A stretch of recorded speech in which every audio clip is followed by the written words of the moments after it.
My next guest is one of the world's leading supermodels.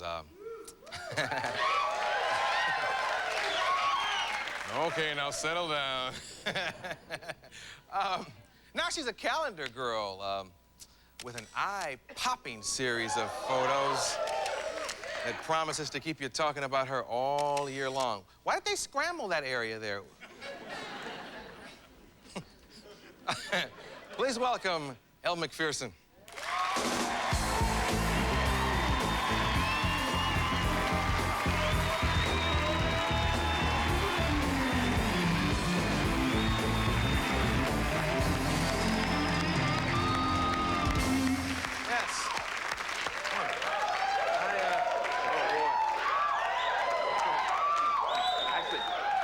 I forget, women who have traveled internationally, you have to give them the two kisses. Yeah, it's politically correct. This is interesting. Yeah. That's really. Now, should I go out and get some of these? Is this what's happening now? Is this they new? Look fabulous on you. Oh, yeah. You can borrow mine if you want. Yeah. Not only is this back, but long skirts are back, right? Right. Now, when do you find out what's in? When you go to Paris or New York or... I think what's in is what you feel comfortable wearing, and that you can wear with a style of your own, you know. You can pretty much wear anything, huh? Depends. What don't you like? Overalls. Oh, why? You know what overalls are? Yeah. I don't know. I don't know why. I think she'd look real cute in overalls. First thing that came to my mind. Oh, no, you got overalls with one flap down? All right. With nothing underneath. Somebody stole your billboard? Yeah, okay, this is a funny story. Oh, okay. By the way, everybody, I'm on my way to Australia, okay? And I live in New York. And I've just, I have a line of underwear, women's lingerie, right? And so in Australia, we had these big billboards. And so one day in a city, I think it was like Melbourne, and there's one billboard with 3 shots of me like this, superimposed. It's like 30 foot by 20 foot, something huge. Yeah. And people going along, and suddenly all the heads were gone. And so you just see this woman wearing a bra, which is me, by the way, and no head. And the following day, no rest of the body. And the police were trying to find the person who found who stole the billboards, and they found the guys, and they had resurrected this thing in their house. Goodness knows why. I mean, what would you want to do that for? And so it was quite a funny story, actually. I guess you had to be there. No, actually, I want to talk about the lingerie. You brought it up. Now, I heard that you had this situation going on. And what I was wondering, with the economy, don't people kind of let luxuries like that go? I mean, is lingerie a good business right now? Well, actually, I have to tell you the truth. You're right about that. You're right and you're wrong about that. In the economy at the moment, people don't have enough money. Women, maybe they don't have enough money to go out and buy a dress.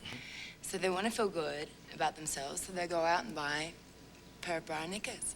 Oh. So it's, well, you know, I mean, it's working really well. Now, can your lingerie be purchased here in the States? No, only in Australia for the moment. Oh, but it'll be spreading soon? Maybe. So to speak. She says, I'll cross my legs.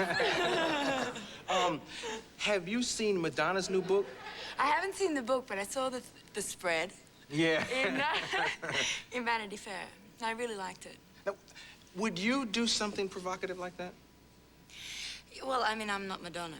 I think the idea is kind of narcissistic, but the photographs that I saw of Madonna in Vanity Fair were really interesting. And I thought she did a really great thing about it because she kind of tapped into this fantasy that nobody ever really talks about in America, which was like, she has this Machiavellic quality about her that she can always change. And she taps into things that are kind of weak points. And I think she did a really good job in kind of portraying herself as this young, innocent, pubescent girl, so to speak. And as far as the book's concerned, I mean, I'm waiting till it comes out to see what I think about it. Me too, because I've heard about, like, nude skinheads with neon. I mean, I've heard incredible descriptions. I think it's going to be interesting to see what she did. I mean, who's gonna go and buy it? Everybody, I'm sure. Yes, I want to buy it. Madonna, you owe me one. I try to catch up with all the things that maybe you have missed since you've been traveling. When you're here, do you get into the political scene at all? Because I know you can't vote here in America. Yeah, it's very difficult for me because I'm Australian and I live in New York.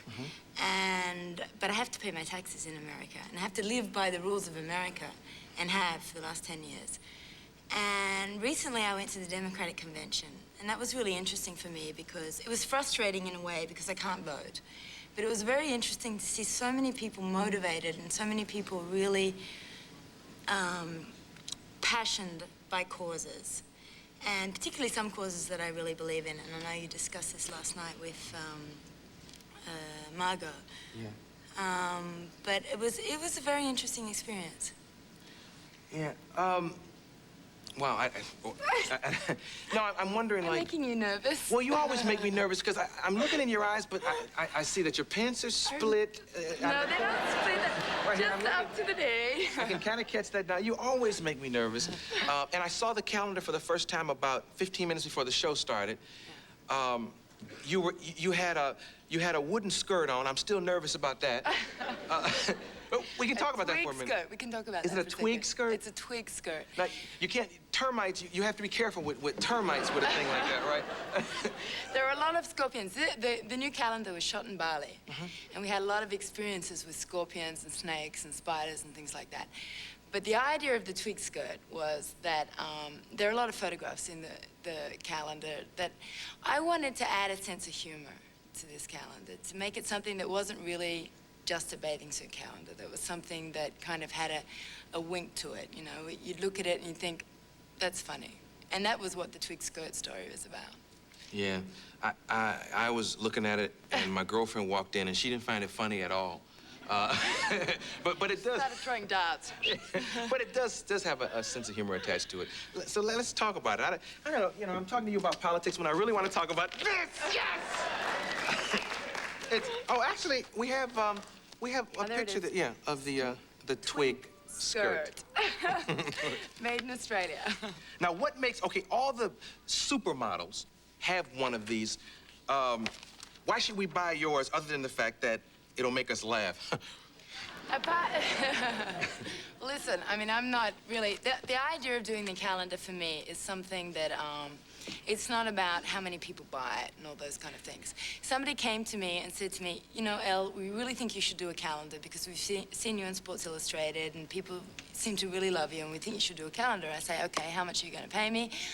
And they say, okay, this amount of money. And I say, well, okay, maybe, but I want to have control, because that's what interests me, is to be able to do something from the beginning until the end.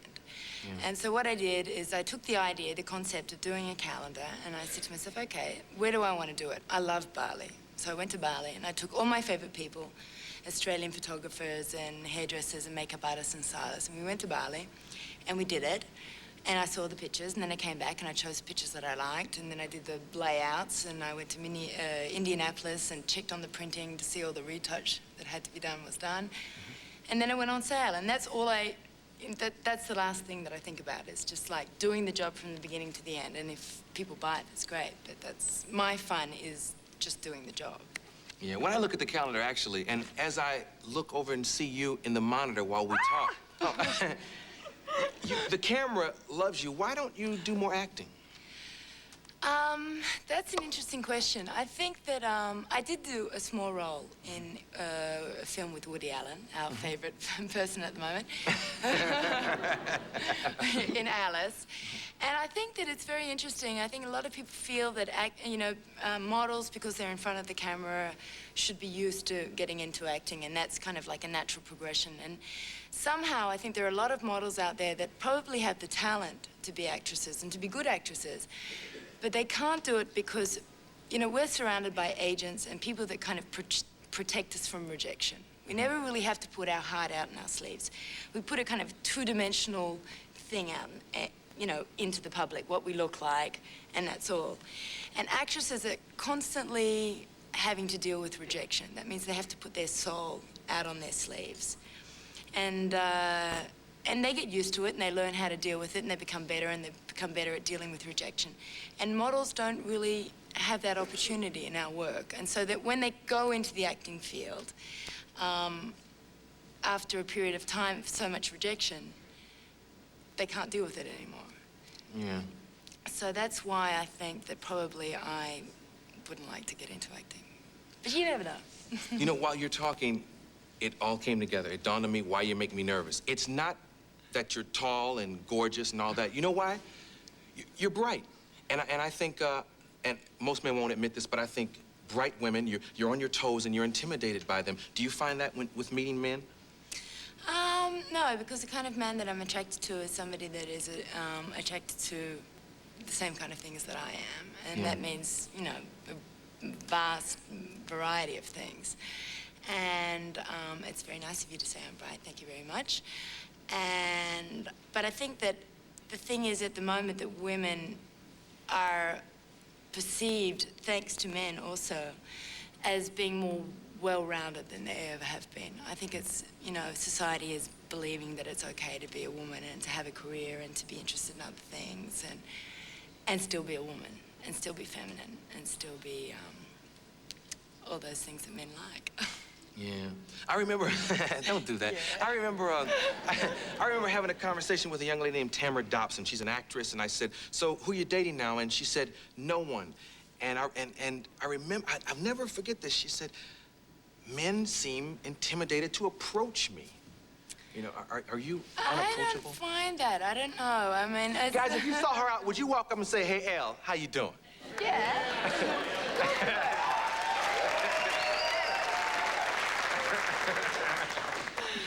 No, I'm very fortunate because I feel that, you know, I surround myself with intelligent, interesting men, and they're not intimidated by high heels. Yeah.